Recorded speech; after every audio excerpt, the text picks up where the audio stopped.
Doctor, આ સવાલ મારે તમને ખાસ પૂછવો છે. જ્યારે હૃદયરોગના દર્દીઓને છાતીમાં દુખાવો, શ્વાસ લેવામાં તકલીફ થવા લાગે ત્યારે સ્ટ્રેસ ટેસ્ટ જો કરીએ તો કઈ સમસ્યા દેખાય તો એન્જિયોગ્રાફી કરવામાં આવે છે અને જેના થકી બ્લોકેજીસ છે તે નક્કી થાય છે. તો પછી માધવબાગની સારવારથી બ્લોકેજીસ કાઢી નાખવામાં આવે છે?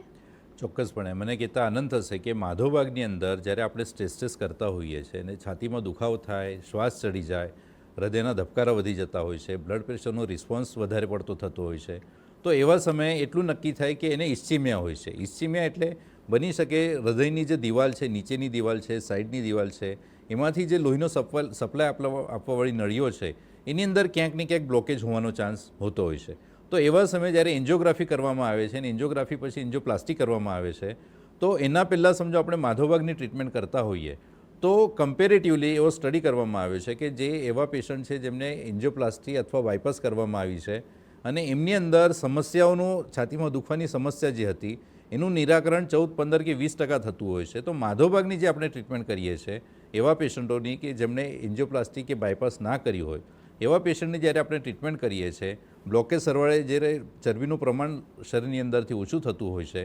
અને બ્લોકેજ ઓછા પ્રમાણમાં થવાના લીધે જ્યારે સીટી એન્જિયોગ્રાફીની અંદર આપણે સાબિત કરી શકીએ છીએ